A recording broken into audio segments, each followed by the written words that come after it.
Muy buenos días, mis amados discípulos. Dios les bendiga en el nombre maravilloso de Jesucristo. Y también aprovecho para enviarles la gracia y la paz de Dios nuestro Padre Celestial. Bueno, realmente comenzamos una semana muy particular y esta enseñanza tiene el objetivo, el propósito de ir preparando nuestros corazones para esta semana que se nos viene, que todos sabemos que es la Semana Santa. Es muy probable que si usted busca en Google las palabras Semana Santa, le aparecerán más de 3 millones de resultados relacionados con viajes, restaurantes, excursiones y frases como aprovechar el fin de semana largo con estas propuestas. Y no está mal que uno intente en cualquier momento del año desconectarse de la rutina del trabajo, de los chicos, de la escuela. Ahora, nosotros como cristianos tenemos nuestra obligación, por así decirlo, de tener presente qué significa y qué es lo que ha pasado en lo que nosotros llamamos Semana Santa. Quisiera que me acompañen, por favor, al primer registro bíblico que quiero compartir con ustedes, que se encuentra en el libro de Hebreos, en el capítulo 1, y comenzando a leer desde el versículo 1, dice así la maravillosa palabra de Dios. Habiendo hablado muchas veces y de muchas maneras en otro tiempo a los padres por los profetas, en estos postreros días Dios nos ha hablado por el Hijo, a quien constituyó heredero de todo y por quien asimismo hizo el universo. Primera de Corintios, capítulo 5, versículo 7. Limpiaos pues de la vieja levadura para que seáis nueva masa, sin levadura como sois, porque nuestra Pascua, que es Cristo, ya fue sacrificada por nosotros. Lo que duele, por así decirlo, es que muy pocos se acuerdan o saben de lo que significa bíblicamente la Pascua para la humanidad. La palabra Pascua significa paso o salto y recuerda el paso de la esclavitud en Egipto del pueblo judío a la libertad de la tierra prometida.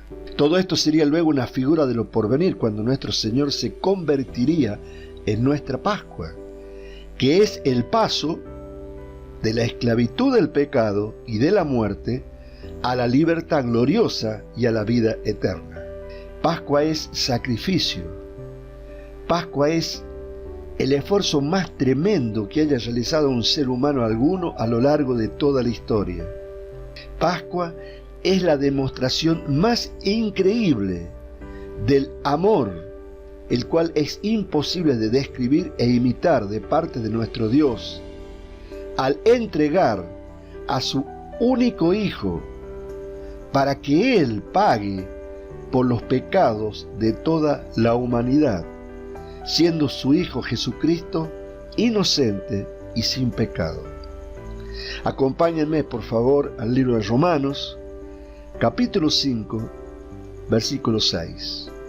Porque Cristo, cuando aún éramos débiles, a su tiempo murió por los impíos. Ciertamente apenas morirá alguno por un justo. Con todo, pudiera ser que alguno osara morir por el bueno. Mas Dios muestra su amor para con nosotros en que siendo aún pecadores, enemigos de Dios, Cristo murió por nosotros.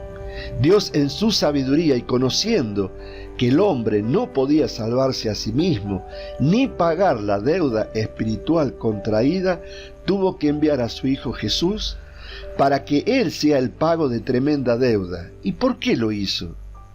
Porque Dios nos amó. Dios nos amó con un amor imposible de describir. Él no quiso que todos nosotros nos perdiéramos en la condenación eterna. Fíjense, acompáñenme por favor al libro de Juan, capítulo 3, versículo 16. Porque de tal manera amó Dios al mundo que ha dado a su Hijo unigénito, para que todo aquel que en Él cree no se pierda, mas tenga vida eterna. ¿Quién de nosotros es capaz de entregar a su Hijo para que se salve otro u otros? ¿Quién de nosotros puede llegar a entregar su propia vida para que otros se salven. Prácticamente es imposible, ¿no es cierto? Bueno, Dios nos está mostrando el amor de Él, porque Él sabía, en su sabiduría, que nosotros, la humanidad, estábamos condenados y muertos en delitos y pecados. Y Él, para rescatarnos, tenía que ser justos con el hombre, justos con Satanás y justos con Él mismo, porque Dios es justo. Entonces, por cuanto el pecado entró por un hombre, también por un hombre tenía que venir la salvación. Por esa razón Dios tuvo que traer a su Hijo, a su unigénito.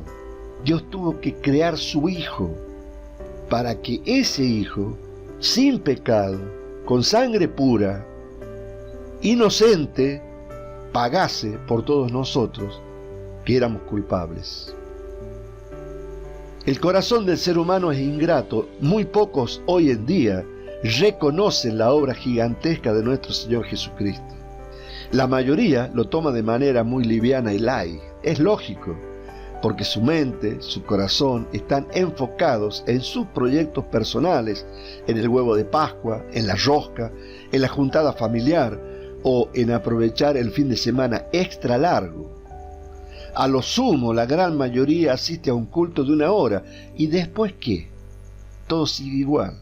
Es nuestra responsabilidad, primero como creyentes, compartir estas verdades con nuestra familia, con nuestros amigos, con nuestros compañeros de trabajo. Es una manera de decir, hey, para un poco, Cristo murió por ti. Él pagó tu deuda. ¿Cómo lo vas a tomar así tan livianamente? Él quiere que hagas memoria de su sacrificio, que los recuerdes, y no solamente que los recuerdes, sino que instruyas a otros que no tienen el mismo conocimiento que hoy tú tienes. No estoy condenando a nadie, solo estoy describiendo una realidad muy triste. Sé que esta mayoría actúa así por ignorancia espiritual. Nuestra tarea es ser luz. Nuestra obligación es ser luminares en este mundo en tinieblas. Y voy a intentar hacer un paralelismo de cómo el ser humano reacciona ante un hecho similar. Deseo que ustedes imaginen que están viviendo esta situación. Vamos a suponer, y en estos días está siendo muy común lamentablemente, y sobre todo en las grandes ciudades, que lo perdiste todo. Te quedaste sin trabajo, sin dinero, tu familia no quiere o no puede ayudarte, a tal punto que apenas si comes un bocado de pan y estás viviendo en la calle. No tienes dónde bañarte, no tienes dónde higienizarte, afeitarte, perfumarte, estás hecho un desastre. Para colmo, tus pocas pertenencias fueron robadas. Solo tienes lo opuesto. ¿Lo puedes imaginar? Trata de imaginar esta situación. Cuánta tristeza, ¿no? Cuánto dolor, ¿no? Intentas conseguir un trabajo, una changa, pero la gente te ve y cree que sos un drogadicto y nadie te da trabajo. A lo sumo, un pan, una fruta, unas galletas. Trata de imaginártelo. Estás sucio, deprimido, menospreciado, dolorido. Estás viviendo una pesadilla de la cual no puedes despertar. ¿Lo puedes imaginar? ¿Crees que es imposible? Cualquiera de nosotros puede llegar a vivir una situación similar. Por dar un ejemplo, ¿cuántas personas hace un año atrás en Ucrania vivían vidas normales? Pregunto, ¿hoy esa familia pueden vivir vidas normales? Por tanto, lo que yo estoy tratando de transmitirte puede ocurrir a cualquiera de nosotros. Sigo con la historia. De pronto aparece un hombre que se interesa en ti y sin mirar tu condición, ni tu ropa sucia, ni que estás barbudo, hediondo porque no tenés dónde bañarte, te abraza y te dice que te ama y que quiere ayudarte. Y entonces te lleva a una tienda te compra ropa nueva, zapatos nuevos, alquila una habitación de hotel donde te puedes bañar, afeitarte, cepillarte los dientes después de quizás años que no lo hacías, perfumarte y ponerte esa ropa nueva con ese olorcito tan particular. ¿Te estás imaginando? Tu corazón hincha de agradecimiento, ¿no? Y esto no termina acá, porque salen juntos y te lleva al mejor restaurante de la ciudad y te dice, pedí lo que quieras. Y mañana te voy a conseguir una casa y voy a pagar todas tus deudas para que comiences una nueva vida. ¿Cómo te sientes? ¿Estás agradecido? ¿Cómo sería tu actitud hacia ese hombre que te sacó de la miseria donde vivías? Si ese hombre en algún momento te pide un favor, ¿se lo harías? Sin la menor duda intentarías devolverle algo de lo mucho que te dio, porque no son solamente las cosas materiales que él te dio, sino que te devolvió la dignidad. Pudiste ser nuevamente la persona que eres. ¿Se dan cuenta lo que deseo transmitirles? El ser humano muchas veces se compromete más con las cosas terrenales que con las espirituales, cuando estas últimas son más importantes y eternas que las que se ven. Yo te puedo asegurar que Jesucristo hizo mucho más por ti y por mí que cualquier obra que haga un ser humano en tu vida. Hoy veo personas comprometidas con políticos, con el patrón, con empresario, con una esposa, con un esposo, con un papá, una mamá, un hermano, un ser humano, que con Dios, con Jesucristo. Porque las cosas que logró Jesucristo para ti o para mí son eternas. Las cosas que puede hacer un ser humano son perecederas. Sin embargo, si nosotros nos hubiera tocado vivir una situación como la que yo acabo de detallar y un hombre nos saca de esa situación, cuán agradecidos estaríamos, ¿no? Cuán agradecidos estaríamos.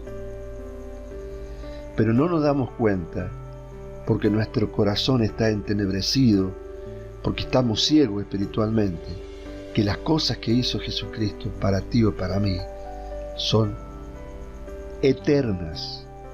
Son eternas. Las hizo una vez y para siempre. Quisiera que me acompañen por favor al libro de Isaías, en el capítulo 40 y en el versículo 2. Este versículo realmente me maravilla. Dice así: hablad al corazón de Jerusalén, decidle a voces que su tiempo es ya cumplido, que su pecado es perdonado, que doble ha recibido de la mano de Jehová por todos sus pecados. Quiero contarles, para aquellos que no sepan, que acá hay todo un orientalismo en este versículo 2 del capítulo 40 de Isaías. Cuando nosotros occidentales lo leemos así, creemos que si nosotros sufrimos por nuestro pecado, cuanto más sufrimos es cuanto más vamos a recibir de parte de Dios. Ese no es el mensaje. El mensaje es totalmente diferente.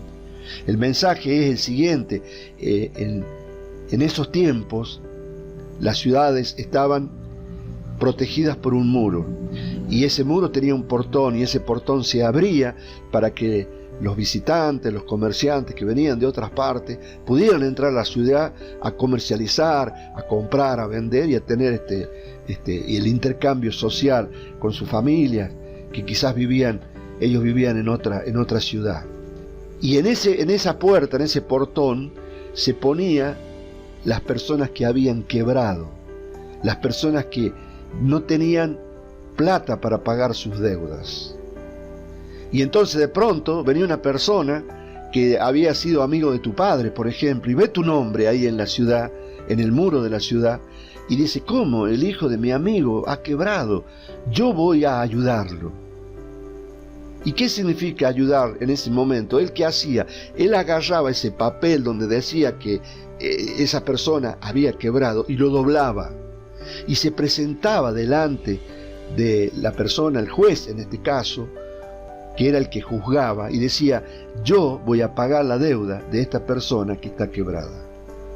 Por eso ese es el contexto cuando dice: hablad al corazón de Jerusalén, decirle a voces que su tiempo es ya cumplido, que su pecado es perdonado, que doble ha recibido de la mano de Jehová por todos sus pecados. Esa palabra doble es que Jehová ha pagado o va a pagar por todos tus pecados. Y eso es lo que ha hecho Jesucristo. Jesucristo se ha presentado delante del juez y ha dicho: yo pago la deuda de todos mis hermanos, de todos aquellos que me acepten como su hermano. Yo pago la deuda. Yo pago la deuda tuya, la deuda mía. Yo, Jesucristo, pago la deuda de todos. Es maravilloso este contexto. Esa es la obra redentora que Jesucristo ha hecho y que lamentablemente no lo recordamos como debemos recordarlo. Considero que cada uno de nosotros, como mínimo, debemos recordar y compartir con otras personas los logros de la Pascua de nuestro Señor Jesucristo. Entre ellos, por citar algunos, remisión de todos nuestros pecados, sanidad para nuestras dolencias y enfermedades, porque Jesucristo en su sacrificio no solamente que pagó por el pecado, sino que pagó por las consecuencias del pecado. Vida eterna. Nosotros estábamos muertos en delitos y pecados y lo único que teníamos como herencia era la muerte, la condenación eterna. La obra de Jesucristo sacó a la luz vida eterna. Jesucristo consiguió el perdón de pecados, porque soy humano.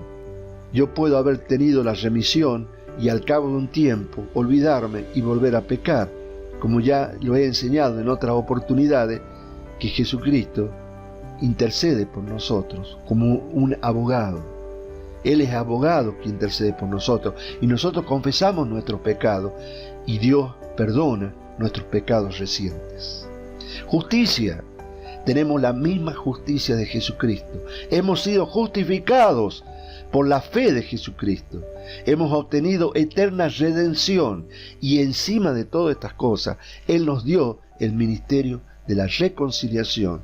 Pero no solamente que nos dio el ministerio, sino que también nos dio la palabra de la reconciliación y también nos dio el poder para reconciliar al hombre con Dios. Porque Él nos dio el don de Espíritu Santo. Y el don de Espíritu Santo es poder.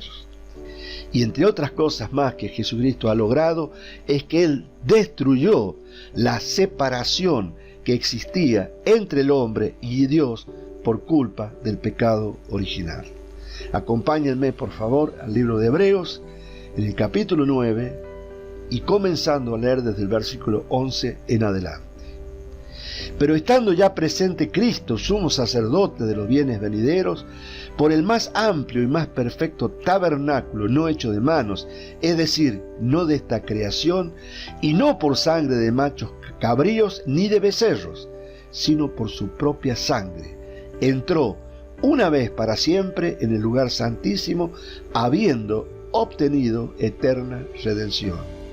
Porque si la sangre de los toros y de los machos cabríos, según el antiguo pacto, según la ley, y las cenizas de la becerra rociada a los inmundos, santifican para la purificación de la carne, cuánto más la sangre de Cristo, pura, sin pecado, el cual mediante el Espíritu Eterno se ofreció a sí mismo sin mancha a Dios, limpiará vuestras conciencias de obras muertas para que sirváis al Dios vivo. En esta pequeña enseñanza, que tiene el propósito de ir preparando nuestro corazón para que disfrutemos de la Pascua y recordemos y compartamos los logros de nuestro Señor Jesucristo, porque nuestra Pascua ya fue sacrificada. Preparemos correctamente nuestro corazón para estas Pascuas y celebremos con alegría, gozo y paz lo que nuestro Señor logró para cada uno de nosotros. Que Dios te bendiga, que esta enseñanza sea de edificación en cuanto a los logros de nuestro Señor Jesucristo, que fue y que es nuestra Pascua. Nos vemos el próximo domingo. Que Dios te bendiga. Chao, chao.